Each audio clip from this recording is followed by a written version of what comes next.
Sometimes life has a way of being a real pain in the ass. Bad things happen that are beyond your control, things are harder than they need to be, and everything just seems to suck. And the bad news is, many times it's your own fault.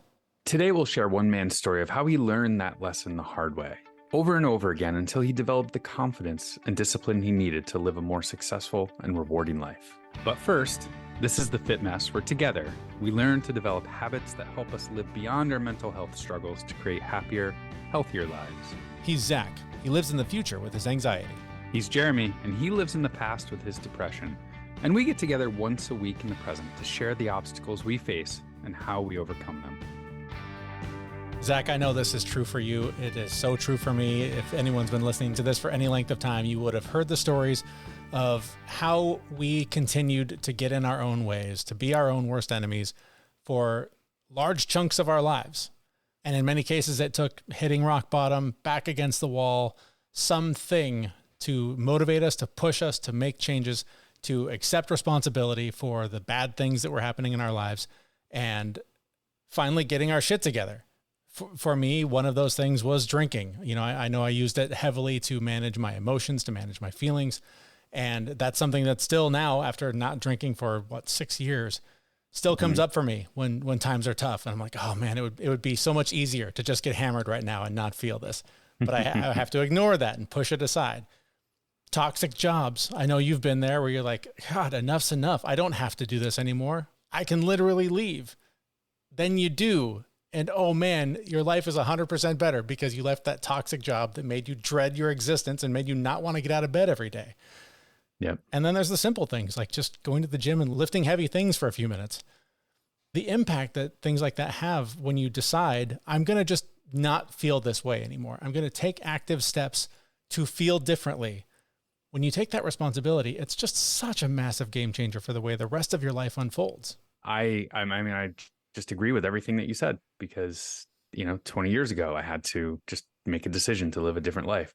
And every day I make a decision to live a different life because like you said, falling back into some of those other things like the drinking and not exercising or staying in a job that you hate, like that stuff all creeps up. You don't fix this once and you're done. It's continually rotating. Like one thing will drop and another thing will add, and you've got to make a decision. Like it's willpower, it's resilience, it's all of these things that you need to have in order to make that flip. But you have to make that decision at the very beginning of, I'm going to be different. And then that difference takes the shape of one thing you can do differently today, that you keep trying and failing and trying and failing, and eventually it becomes a habit. And then things are a little better. So you open another door and discover there's something else I can do. There's some other little tweak I can make. It's just been proven to me over and over again. And our guest today is no different. His name is Jason Pike. He's a military veteran who faced personal setbacks, self-doubt, and relentless challenges. Many, maybe even most, were of his own making. Yet somehow he managed to emerge stronger from all of those challenges than ever before. Jason Pike is no stranger to struggle and pain. As a young man, much of it would be brought on by his own choices, his own repeated failures, and things that he takes the blame for. But pain and struggle started early for him. As a child, he faced problems that were not his fault. I grew up with pain and failure as a normal, not that I was poor, it was just that when I grew up, I had failed the first grade. English and reading are my worst subjects. Oh, by the way, I'm a national best-selling author. There's a lot of irony in these things. And so, but no, I had a lot of help on it. But no, first grade identified as you got problems and failed the first grade.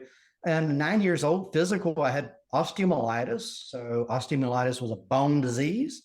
So that was just, to me, maybe the good thing I had was I kind of had a lot of grit, I guess, because, with kids, they're a bit more resilient than adults. And if pain and failure are sort of introduced in your life, you don't want that to happen. But so when it happens, you heal a little bit stronger after these failures and pain. As I mentioned, the problems didn't stop there.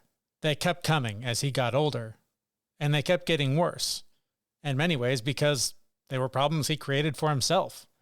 Even throughout a 31-year career in the military, Jason struggled to get out of his own way, but eventually learned some valuable lessons that he details in his new book, A Soldier Against All Odds. And in the bio attached to his new book, it says, Jason Pike shows us that it is possible, through determination, careful application, and bold strategy to overcome or compensate for personal humiliation brought about primarily by his own mistakes. Being haunted by investigations, academic difficulty, arrests, many ass chewings, and physical frailty, he did pay the price for being himself. So I asked him to tell me more about that price he paid and how it was caused by his own mistakes. Fired from jobs. One time I got fired from a position, and when I came out of college, I was in my 20s, and I went out joyriding. I totaled the government truck in a county that I was not assigned to because I was joyriding. I kind of ran stop signs habitually and everything, speed all the time. So I walked away without a scratch. Boss was very surprised that I had even made it alive, and got fired from that job. And I had a college degree. I was considered I'd already been in my 20s. I'd been in the military for 6-7 years or so. I was a reserve officer at the time. Got fired from another job and went on unemployment. Arrested many times, arrested in the Army, which is much more serious than being arrested in civilian life because we have a different standard. And so almost got kicked out. I had a driving under the influence, again, with driving and things. And so that was a lot of personal embarrassment to the military. And then I had to go through 2 years of appeal processes, which they said could not happen. And I did it. Oh, what else? Driving under suspension of a driver's license. Even after I got my driver's license all taken away, I kept on driving and got caught again. A lot of these things were my own fault. We have that term in the military used, almost dying in shit or almost drowning in shit. What? I've actually been there, really. I mean, literally almost drowned in it at night alone in South Korea. And I got out of that. And also got out of it without anybody knowing about it. So you could go in various different assets. And it kind of goes through just survival and persistence and never giving up. And along the way, I was thinking, wow, I made it out of this. Wow, I got out of that. And I did this, I did that. With all of this self-proclaimed dumbassery, with being in the military, for most people, I think that maybe aren't dealing with all of these things you went through, they're saying to themselves, if I could just get disciplined enough to go for a run every day, go to the gym, eat better, whatever the thing is they're trying to do in their life, I just need the discipline.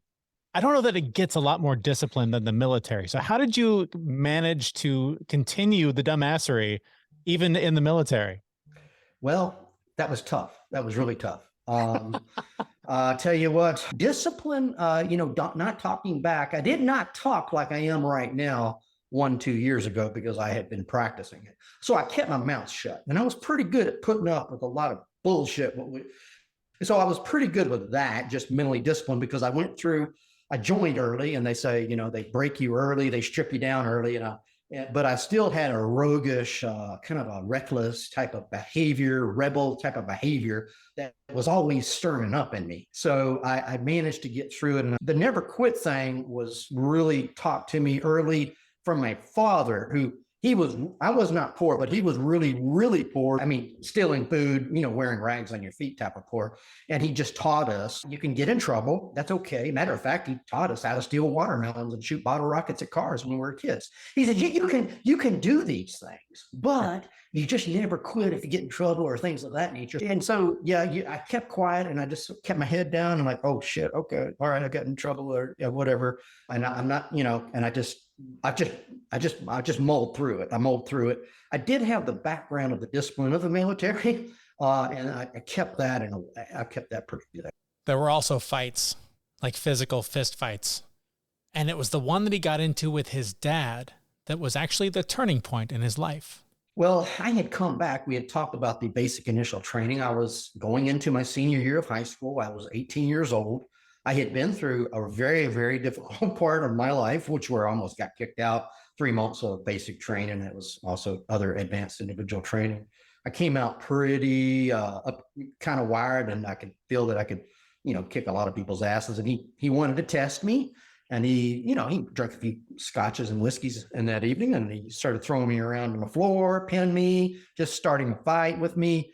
And well, I pinned him back on his back. He threw me back, and then eventually I got him to where I picked him up and I body slammed him. Now I was very, very strong and had a lot of adrenaline. I body slammed him on his back. And when I did that, he just raised his hands up and said, no more, Jake. That's what he called me, Jake, no more. And I thought, whoa, man, maybe I broke his back, because I was 18 and he was probably in his 50s, I guess, at that time. So I thought, wow, maybe I've hurt my old man here. And that was that. He was sort of proud of me. He never messed with me on that one. And, if I had to ask him anything, it was like, what, were you really just acting like that? Like you trying to build my confidence up, maybe that I beat your ass, but nobody can beat his ass. I don't know. So, but, so that, yeah, that was the fight with that. And it never happened again after that. Yeah. So what did that teach you? What lessons did you take from that? I built up a lot of confidence with myself, and that I can handle about anything. Now, the confidence was so good. Not only I got my first girlfriend, but also I started thinking about college, which was really not in the cards according to the professionals, and even the SAT score, the entrance exam scores. It was not in the cards. They told me not even to think about going to college. When I came back, I was confused. I'm thinking, if I went through all this crap, I definitely can sit in an air-conditioned library for 12 hours a day trying to get the damn stuff through my head while I'm eating pizza, and I get to go to the bathroom anytime I want to in the library. So I started thinking a little different. I think, I'm the hell with it. I'm just going to college. And then I went in and I just kind of worked real slowly, inch by inch, and would succeed at this semester and that semester. It wasn't engineering, it was education, something I could, get whatever the goal was. And that's kind of how I went through that. Scoring a win against Dad was just one of many accomplishments that would come along with that newfound confidence. Jason earned over 30 service awards and badges. And today he's on a mission to inspire audiences around the world and show them how to be resilient and how to persevere, no matter what disadvantages and life struggles may happen. He's also on a mission to manage his mental health, and he uses a lot of different tools to do so. I like to go to a sauna, and I like to get all the toxins out, and it makes me feel really good. Sometimes I'll stretch in the sauna. And then there's a facility when I come out of the sauna, it's called heat cold therapy. I'll jump into an ice bath. There's also doing a little bit of meditation. I do exercising, like a left, right, left processing thing. It could be walking, could be running, could be elliptical. And then I visualize photographs while I'm doing it. I got to be alone, away from my devices or anything, and just allow the pictures to unfold. And if I laugh, I laugh. If I cry, I cry. It might be alone walking in the woods, or you could do that with the dogs. When I got out of the military, I had to go through various methods to check out. And so it's a management technique. And what's good for me may not be good for someone else. And there's other ways to manage your situation that you have. But yeah, I still manage that. I don't imagine that those are techniques they teach you on the way out of the military. How did you go from that lifestyle to meditating in a cold bath and plunging into the heat and crying in the woods? How did that evolution happen? I had to go through various nonprofit organizations where it's sort of like a one-stop shop. You got yoga, you got therapy, you got this, you got that. So there's some things that are set up to where these are all the things you might like to try, and you just try them out one-on-one. If you don't like that, no problem. Go here. If you don't like that, go here. And so there was a few of those nonprofit activities. If you like hiking, if you like fly fishing, but you might not be near a nice river to go fly fishing. So yeah, you have to try those things out. And I think a lot of people don't want to do that. They just want, okay, this is what the doctor says, and this is what I got to do. So that's not the way to approach it. It's to approach it and just try things out. Like you would try food out. You'd say, well, I don't like green beans. I like corn, or whatever we want. And so that's kind of how you need to look at it. But that's how I did it. I like that curiosity and being open to new things. And you're right. So often we want to hear, this is the way. This is the optimal way to reach peak performance and whatever, only do this. And then we go into it and it sucks and we hate it and we quit after a week because it sucks and we hate it. Where your approach, I think, is so much more beneficial for people. Just try it out. And if it's something you enjoy, you're probably going to do it longer. Oh, yeah. I mean, when you walk into a gym, you're going to have rowing machines, ellipticals, walking machines. Sometimes I won't even decide what I want to do until I walk in, and it's what I feel like. And maybe you have to go with those feelings, which is hard to do. And so I'll say, no, I was going to go in and do elliptical, but now I'm going to get on that walking machine and walk with some weights on me and stuff like that. So, or maybe now I feel like I need to jam on my machine or jam on the little iPod and get some good music. It just depends on, I'll walk in and I'll have a feeling, and this is what I'm going to do. And so, you just got to try it out. Be a little creative on things. It sounds like you're living a very different life than the one you lived in the military. Are there aspects of that military life that still carry over to the way you approach your life now? Yeah, I get up in the morning. I have a mission. I'm going to do this. I'm going to do that. I kind of got an idea of how the week's going to go.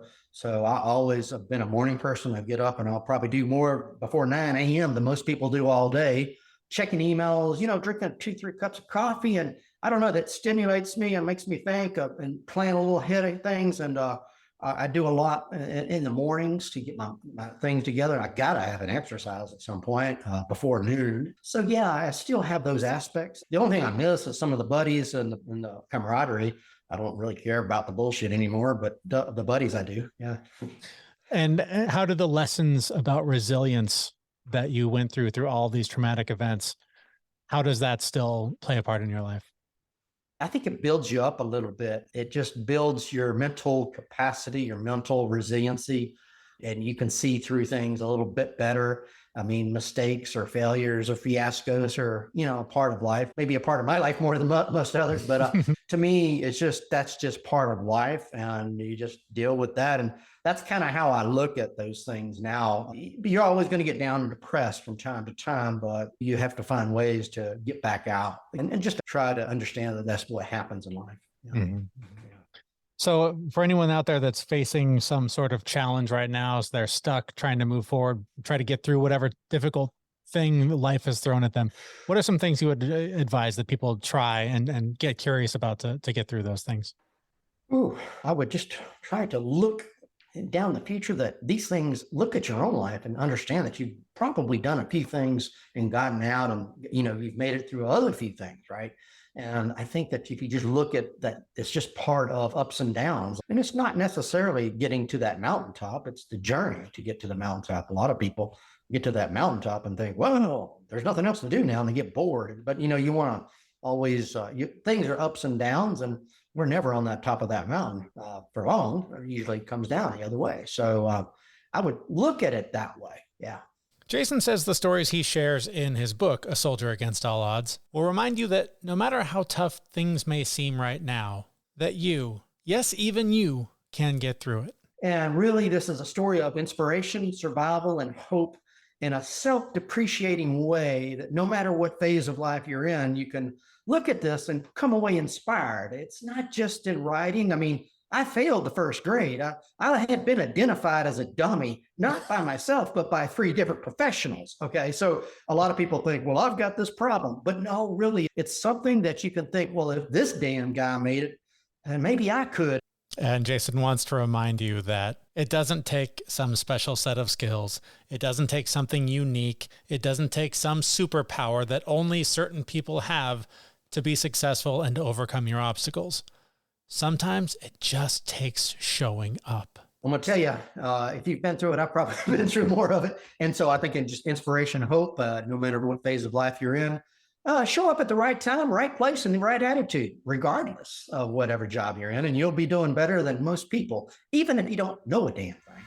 Our thanks to Jason Pike. He's the author of A Soldier Against All Odds. You can find links to him and his work in the show notes for this episode at thefitmess.com. Just listening to that, I think back to my own life and all the pain and all the failure and all the things that happened to me. And I want to be a victim, and I want it to be sad. I want it to be a tragedy. But I choose to think about all of those things, that pain and the failure. It's part of my journey. It's part of the resilience I have today. It's part of the success that I am today. And I can't trade that. So it's a choice we make to look at that as part of our life's journey and not really let it define what our actual potential is. Yeah, I like how you talked about that victim mentality. It's so much easier to be a victim because that implies that someone's going to come along and save you. Someone else has the answer. They ain't coming. It's you. It's all on you. So that's just a lesson that I keep needing to learn over and over and over again because, man, victim is a real easy role to play when you got a lot of practice. I also like how he talked about, especially as a guy coming out of the military, right? I mean, that was the part of this story that blew me away is this is a guy that spent 30 years in the military and still, like, discipline was a challenge for him, even though he had somebody kicking his ass on a daily basis. That's some resilience against growth right there to fight back against that kind of discipline. But the fact that he walked away with a curiosity that sent him down these paths of self-development, self-improvement. It's just trying stuff. And that's what this show is all about. It's just, in this case now, 200 something different ideas, things you can just try to have a little bit better of a life, to make life suck a little bit less. If you can learn to meditate, if you can learn to do yoga, if you can learn to sit in an ice bath, if you can learn to just shut the fuck up for 5 minutes and let life tell you where you're supposed to be instead of constantly trying to figure it out. Man, it just gets so much easier when you just get curious and try new things. It's all about your attitude, right? It's how you go into it. It's all about exploring yourself, being curious, and being okay with being wrong, changing your beliefs. Well, and it's a finally, wonderful thing. And finally, the idea that like, you don't have to be special. We're all just people. Sometimes, like you said, just showing up is enough. If you can I do need to be special. Yes. I mean, it does feel good. Let's be honest, but yes, it doesn't take special superpowers. Usually you just got to be there, show up, try something. And with that, we hope you've enjoyed this episode. You can find more like it and bonus clips from our show at our website. That is thefitmess.com. There you can find also discounts for a variety of health and wellness products we use and recommend. That's also where you're going to find a new episode from us in just a few days. Thanks so much for listening. We'll see you next time at thefitmess.com. See you, everyone. We know this podcast is amazing and doesn't seem to lack anything, but we need a legal disclaimer. Prior to implementing anything discussed in this podcast, it is your responsibility to conduct your own research and consult your physician. You should assume that Jeremy and Zach don't know what they're talking about, and they're not liable for any physical or emotional issues that occur directly or indirectly from listening to this podcast.